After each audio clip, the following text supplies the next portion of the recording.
Kehadiran media sosial berkembang secara pesat seiring dengan perkembangan di era yang sekarang, yakni kita telah memasuki era revolusi industri 4.0 yang melahirkan kemajuan dan dalam aspek kehidupan, salah satunya yakni dalam peran media. Artinya, era ini dikenal sebagai besar masyarakat menggunakan media sosial dalam aktivitas kesehariannya yang dapat memberikan suatu informasi secara luas dan dapat diakses oleh publik. Didukung oleh data penggunaan smartphone di Indonesia pada tahun 2020 yang dilansir oleh Hootsuite, sebanyak 338,2 juta pengguna, diikuti dengan pengguna internet dan pengguna media sosial yang masing-masing sebesar 175,4 juta pengguna dan 160 juta pengguna. Data yang telah disurvei oleh Kementerian Komunikasi dan Informatika atau Kemenkominfo dan Katadata Insight Center pada tahun 2021, Indonesia berada pada poin 3,94 dari skala 5, artinya tergolong tahap sedang dalam mendekati kata baik. Hal ini menunjukkan Indonesia semakin intensif dalam menggunakan ruang media sosial. Penggunaan media sosial tidak hanya sebagai eksistensi diri ke publik saja, melainkan media sosial dapat menjadikan suatu wadah dalam penyampaian pesan politik dan salah satu sumber kekuatan besar dalam penyebaran suatu informasi. Dalam memiliki media sosial memiliki fungsi, peran, dan dampak bagi kehidupan masyarakat. Media sosial seperti Instagram, Facebook, Twitter merupakan salah satu aplikasi media yang memuat suatu informasi dalam berbagai bidang, seperti bidang ekonomi, bidang sosial, bidang budaya, maupun bidang politik, yang menjadikan bidang-bidang tersebut menjadi suatu informasi. Penggunaan media sosial dapat dimanfaatkan pada proses dan pembentukan opini tentang kesadaran mengenai partisipasi dalam pemilihan umum. Penyampaian mengenai visi misi atau program kerja yang akan dijalankan pada pasangan calon pada pendekatan pemilihan umum masa yang akan datang. Media sosial salah satu media yang menjadikan bagian informasi pemerintahan terkait isu-isu yang trending yang sedang terjadi, yang menjadikan bahasa menarik bagi penggunaan media sosial. Keberadaan media sosial dapat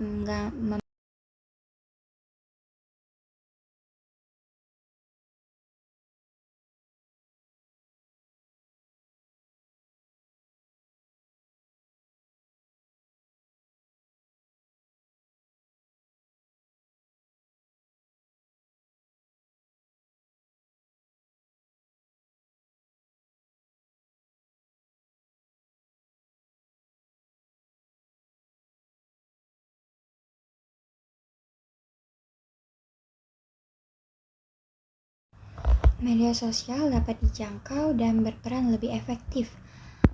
Halayak dapat research dengan mudah hal yang bersangkutan pada pergerakan politik yang menarik perhatian publik, yang sifat media tidak mempunyai batas maupun rentang waktu.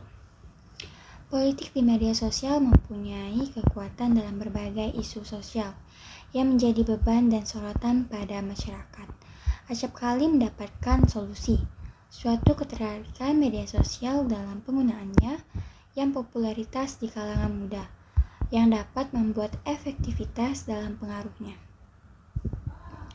Selain sebagai sarana komunikasi, media sosial telah banyak membahas dan meliput isu-isu politik, kebijakan, serta kegiatan pemerintah. Apalagi media sosial dalam pemanfaatannya biasanya akan terlihat menjelang akan terselenggaranya pemilihan umum. Interaksi partisipasi pemilih dapat dilihat dari segi pertama, ada tercapainya sebuah informasi yang didapatkan mengenai calon dalam pemilihan umum. Yang kedua, mengenai kesesuaian visi misi yang sejalan pada kebutuhan masyarakat. Yang ketiga, mengenai strategi pemilu melalui respon dan tanggapan serta masukan dari publik. Selain itu, terdapat juga sifat yang dapat mempengaruhi pembentukan dalam memilih, yakni pengaruh orang lain yang dianggap penting, pengaruh lingkungan, sekitar, budaya, media massa, media cetak, dan media sosial, pendidikan, serta agama. Pemilu tahun 2024 yang akan datang akan menjadi pemilu kedua bagi Indonesia yang menggabungkan proses pemilihan legislatif dan eksekutif, yakni pemungutan suara untuk memilih presiden dan wakil presiden, anggota DPR RI, DPRD provinsi, DPRD kabupaten atau kota, serta anggota DPD RI yang akan dilaksanakan pada tanggal 14 Februari 2024 yang akan datang. Dan untuk pemungutan suara serentak dalam pemilihan gubernur dan wakil gubernur, bupati dan wakil bupati, wali kota dan wakil wali kota akan dilaksanakan pada tanggal 27 November 2024. Dalam keagendaan pemilihan tersebut, sangat umum jika para kandidat mempersiapkan diri sedemikian rupa untuk menyuksuskan dan meraih kemenangan suara. Berbagai jargon yang mengaum disuarakan untuk menarik perhatian para pemilih. Tidak lupa juga berlomba dengan janji politik yang ditawarkan masing-masing kandidat melalui perwujudan yang lebih baik dan sejahtera.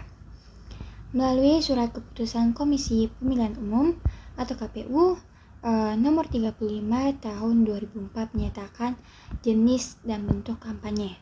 Salah satunya ialah penyebaran melalui media cetak dan media elektronik, seperti poster, diskusi, sosialisasi baik secara online, serta layanan yang dapat ditunjang melalui media sosial. Dengan kata lain, media sosial dan politik merupakan kedua hal yang tidak dapat dipisahkan. Media sosial dan politik mempunyai hubungan simbiosis mutualisme yang saling menguntungkan dan mempengaruhi, sehingga media sosial memiliki keuntungan tersendiri dalam menarik antusias pemilih pemula tahun 2024 masa yang akan datang. Pemilih pemula merupakan pemilih yang menggunakan hak suaranya dan hak pilihnya untuk pertama kalinya dalam berpartisipasi dalam pemilihan umum. Pemilih pemula memiliki karakter, kepribadian dengan latar belakang pemilih yang belum mempunyai pengalaman. Pemilih pemula 2020 merupakan generasi Z yang sangat akrab dengan dunia media sosial yang dapat menjadikan arus kekuatan utama. Terdapat sebanyak 428,759 pemilih baru di Indonesia dalam data Komisi Pemilihan Umum yang dimutakhirkan pada Juni lalu 2022. Kebanyakan mereka berasal dari kalangan pelajar yang memiliki keingintahuan yang luas terhadap suatu informasi. Akan tetapi, media sosial terkadang dapat disalahgunakan sebagai alat untuk menggiring opini atau propaganda kepada masyarakat dalam kepentingan politik. Secara tradisional, yang dahulunya disuarakan melalui tatap muka seperti demo dan sebagainya mengenai isu politik, kemudian beralih kepada media sosial dengan argumen, komentar, respon secara online di media sosial dalam waktu yang cepat. Begitu pula dengan pesan kampanye dalam media sosial dan konvensional seperti spanduk, baliho, pamflet, dan sebagainya. Media sosial cenderung tidak dilakukan suatu konfirmasi suatu berita atau peristiwa yang disajikan, sehingga dapat menyebabkan timbulnya informasi palsu maupun hoaks. Di masa sekarang, dengan penggunaan media sosial menjelang pemilu 2024, Pemberitaan dalam bidang politik sedang cenderung lagi masif-masifnya dibandingkan dengan pemberitaan di bidang lain, hingga kekhawatiran dalam golput atau ketidaksertaan partisipasi publik. Sangat disayangkan apabila pemilih pemula harus mengonsumsi informasi negatif dari media yang seharusnya bisa menambah wawasan, malah sebaliknya, yaitu memberikan dampak negatif. Begitu banyak contohnya, seperti di pemilih pemula Palmerah merupakan salah satu tingkat angka tertinggi dengan pemilih pemula, yakni sebanyak 4.289 pemilih. Tentunya tak bisa dibayangkan apabila mereka harus mengonsumsi informasi-informasi yang negatif.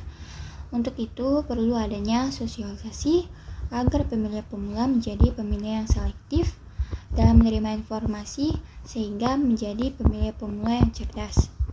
Contohnya, kegiatan yang dilakukan Badan Kesatuan Bangsa dan Politik atau Kesbangpol Provinsi Jambi menggelar sosialisasi pencegahan paham radikalisme, terorisme, dan penyebaran hoaks di media sosial kepada pelajar, YouTuber, selebgram, jurnalisme warga, dan mahasiswa di Provinsi Jambi. Acara yang digelar di ruang Pol Kantor Gubernur Jambi ini menghadirkan 4 narasumber, yakni Profesor Dr. Haji Ahmad Syukri Saleh, MA, yakni Ketua FKPT Provinsi Jambi, Haji Mukti SE, ME, Kaban Kesbangpol Provinsi Jambi, Kamaruzaman, Kabid Penanganan Konflik Bakes Kesbangpol Provinsi Jambi, dan Prastito SIN, Kasubag Teknologi dan Siber Binda Jambi. Dalam ruangan tersebut disampaikan bahwa informasi mengenai radikalisme, terorisme, dan hoaks jangan diterima lagi apalagi disebar, karena menerimanya sama dengan memecah persatuan dan kesatuan kita, merusak persaudaraan, dan mengancam keutuhan negara. Selain itu, penyebaran radikalisme, terorisme, hoaks, ujaran kebencian, dan sara juga sangat berpotensi masalah hukum bagi penyebar karena melanggar Undang-Undang Informasi dan Transaksi Elektronik ITE.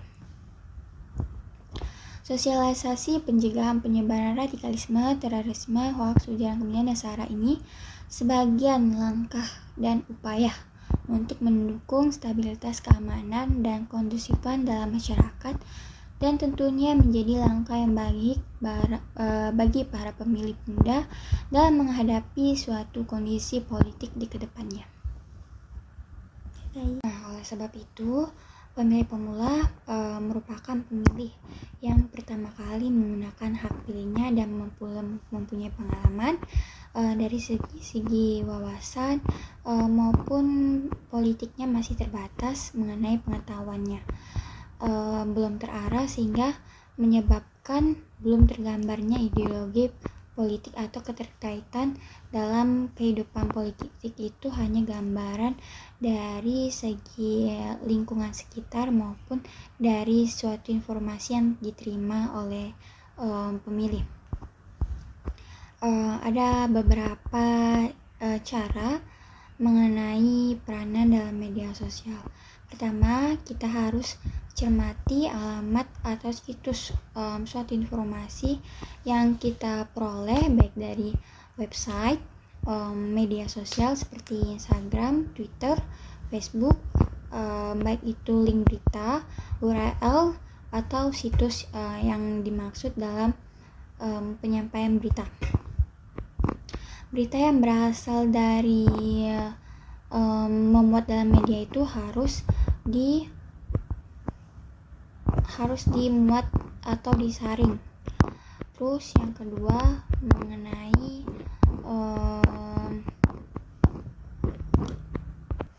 mengenai keaslian foto atau video yang di-share melalui media. Tidak hanya sekedar teks saja yang dapat dimanipulasi dalam pesan-pesan politik, melainkan juga konten berupa foto atau video ada kalanya dapat diperbola atau dapat juga untuk memprovokasikan bagi pembaca. hal tersebut kita harus memiliki pandangan atau terkait berita yang harus diseleksi mengenai misalnya akun yang dapat terpercaya, tidak mudah termakan omongan atau link berita yang tersebar melalui platform